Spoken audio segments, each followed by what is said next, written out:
2026 ஆண்டு 8ஆம் மாதம் 26ஆம் தேதி நேற்றைய தினம் மதியம் 2 மணிக்கு பின்னர் சமூக வலைத்தளங்கள் முழுக்க எல்லாராலும் பகிரப்பட்ட ஒரு விடயம்தான் கிளிநொச்சி அறிவியல் நகரில் புகையிரத விபத்தில் பலியான 17 வயது சகோதரி அக்ஷயா அவர்களினுடைய இறுதி ஊர்வலம் இன்னும் சொற்ப வேளையில் நடக்க இருக்குது.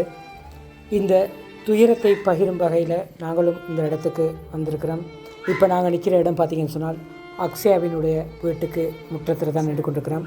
இப்போ ஆயிரக்கணக்கான மக்கள் இந்த இடத்துல திரண்டிருக்கிறத பார்க்கக்கூடியதாக இருக்கும்.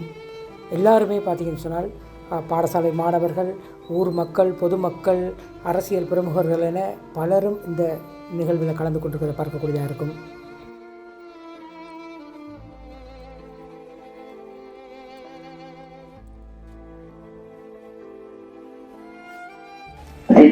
உயிர்தான் கேட்பதற்காக இந்து கல்லூரிக்கு பயணமானவர் பரீட்சை எழுதி பாடசாலைக்கு வந்து சிறுமதானப்படுகிற எல்லாம் செய்து பாடசாலையை தொட்டு வணங்கி மரக்கன்றுகளுக்கு தண்ணீர் ஊட்டி எங்கள் முழுவத விழுந்து விட்டு சென்ற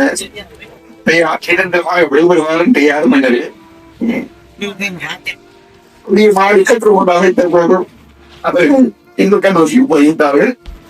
தந்தை நல்லது ஒரு வருஷம்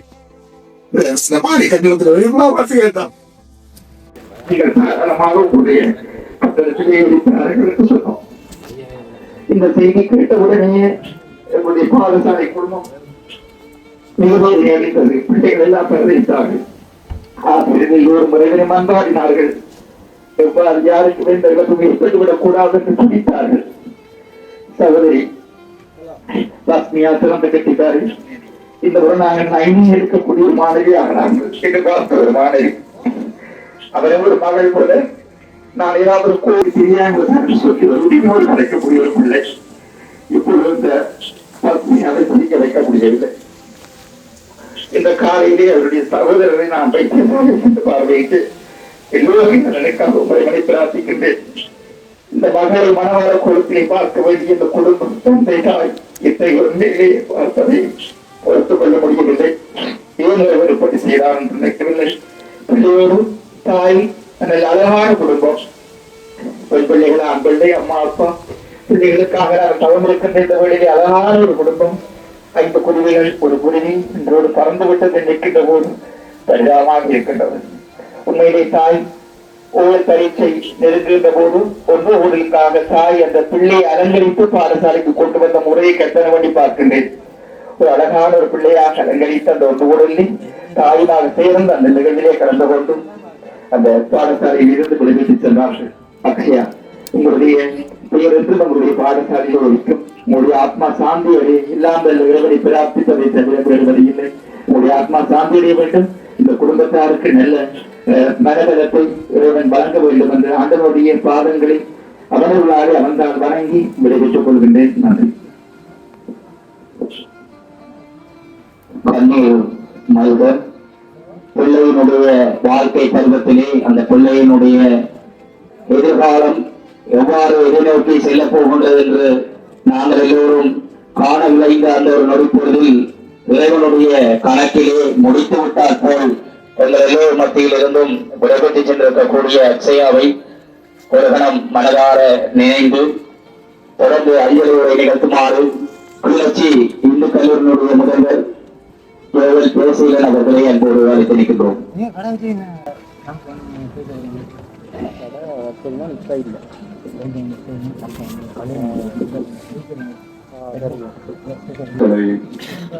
இறைவன் பாதத்தில் ஒப்படைத்து ஒரு கன நேரம் எல்லோரது கனவுகளையும் அள்ளி சென்று விட்டது. அந்த கணம் நாங்கள் யாரும் எதிர்பார்க்காத அந்த கணம் இப்படி நடந்திருக்க கூடாது என்று எல்லோரும் அங்கலாய்க்கின்ற அந்த தருணம் எங்களால் நீரடிக்க முடியவில்லை. இந்த முற்றத்தில் எவ்வளவு சந்தோஷமாக கனவுகளை விளைத்திருப்பார். இந்த குடும்பத்தோடு எத்தனை மகிழ்ச்சியான தருணங்களை பரிமாறி இருப்பான். தன் தாய் தந்தை சகோதரங்களோடு எவ்வாறெல்லாம் வாழ வேண்டும் என்ற கனவு கண்டிருப்பான். தனது உறவுகள் எல்லோரோடும் எவ்வளவு மகிழ்ச்சி இப்பொழுது எல்லாம் நிறைவேறிவிட்டது. நாங்கள் எங்களது பயணங்கள் அச்சுறுத்தலாக போய்விட்டது. காரணம், எங்களது வீதிகள் முறைப்படுத்தப்படவில்லை. எங்களுக்காக போக்குவரத்து பொறிமுறைகள் சீராக்கப்படவில்லை. நாங்கள் எப்பொழுதும் அச்சத்துடனும் சாவுக்குள்ளும் தான் நாங்கள் எங்கள் பயணங்களை மேற்கொள்ள வேண்டி இருக்கிறது. இந்த பிள்ளையின் கனவுகள் எல்லாம் ஒரு நொடியிலே கலைந்து போனது. இந்த அவள் சொன்னது போல அந்த பாடசாலையில் அவள் செய்த நல்ல காரியங்கள், அவள் நட்ட மரங்கள் எல்லாம் இருக்கும். அவள் இனி இருக்க மாட்டாள் என்பதை நாங்கள் எவ்வாறு ஜீரணித்துக் கொள்வது? இன்றுடன் இந்த முற்றத்தில் இருந்து அவள் திரிய இருக்கிறாள். நாங்கள் எவ்வாறு இவற்றை எல்லாம் தாங்குவோம்? அவள் தனது கல்வி குறித்த ஒரு உயர்ந்த எண்ணங்களோடு கிளிநொச்சி இந்து கல்லூரிக்கு அவள் வந்திருப்பாள். அவள் 7ஆம் தேதி தொடங்குகின்ற அந்த பாடசாலை நாட்களில் அவள் தனது கல்வியிலும் பாடசாலையில் பல்வேறு நிகழ்வுகளிலும் பங்கெடுக்க வேண்டும் என்றெல்லாம் எண்ணி இருந்திருப்பாள். எல்லாமே தவறுபடியாகிவிட்டது. அன்பானவர்களே, நாங்கள் இந்த விடயங்களுக்கு எல்லாம் முற்றுப்புள்ளி வைக்க வேண்டும்.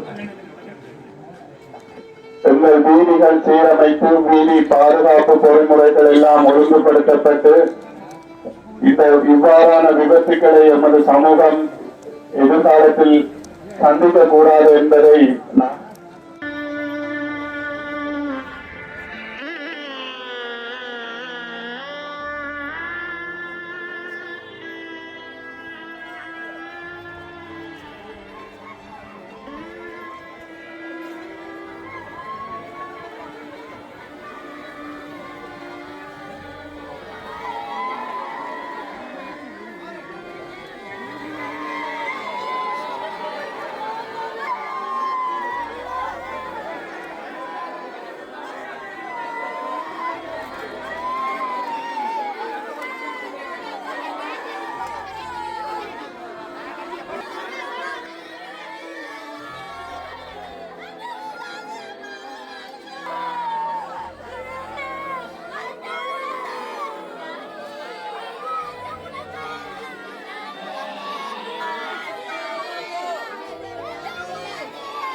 கொஞ்சம் சைடு இல்லைங்க, கொஞ்சம் மரத்து இல்லைங்க.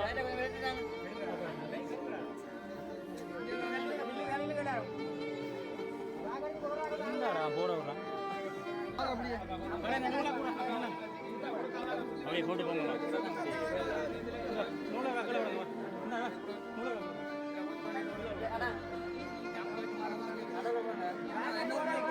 கொஞ்சம் மரத்து அதில் போயிட்டு அதில் கீழே எங்கே போடு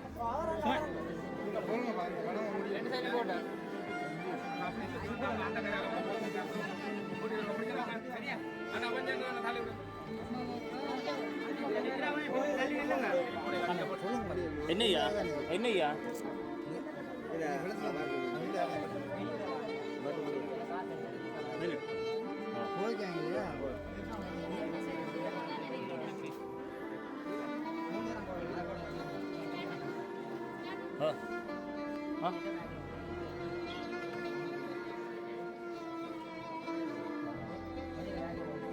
பாடம் முடிஞ்சால் நீங்கள் பற்றி காட்டு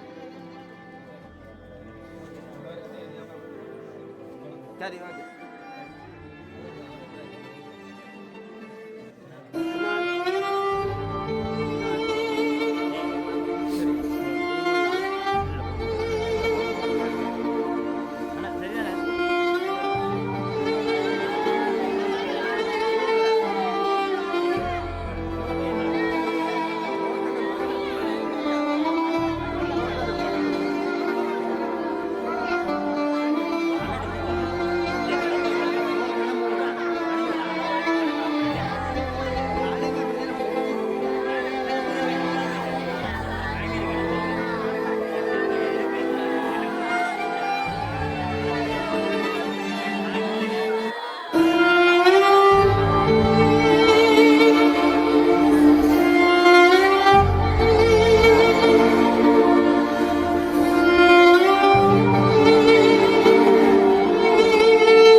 விடை பெற்றாயோ அக்ஷயா, செல்வா நகர் தந்த தென்றலே, கிளிநொச்சி இந்துவின் நன்மலரே, 17 வயதிற்குள் இந்த உலகை விட்டு மௌனமாய் விடை பெற்று சென்றாயோ. சுற்றுலா முடிந்து திரும்பிய வேளையில் புகையிரத விபத்தென்னும் கொடூரத்தின் கைகளில் உன்னுயிர் காற்று பறிபோனதை இந்த சமூகம் தாங்குமோ? சாலை பாதுகாப்பின் அலட்சியத்திற்கு இன்னொரு உயிரும் பலியாக வேண்டுமா? உன் அநியாயமான இந்த இழப்பு ஒவ்வொரு மனதிலும் விழிப்புணர்வை விதைத்துச் செல்கிறது. அதிபர்களின் அஞ்சலி உரையும் ஆயிரக்கணக்கான விழி சிந்திய கண்ணீரும் உன் இறுதிப் பயணத்தின் வழியெல்லாம் சோகக் காவியமாய் நிற்கின்றது. மண்ணை விட்டு மறைந்தாலும் நீ நட்டு வைத்துச் சென்ற மரங்கள் இந்த சமூகத்தில் என்றும் உன் மூச்சு காற்றை பேசிக் கொண்டிருக்கும். சென்று வா அக்ஷயா, உன் நினைவுகள் என்றும் வாழும்.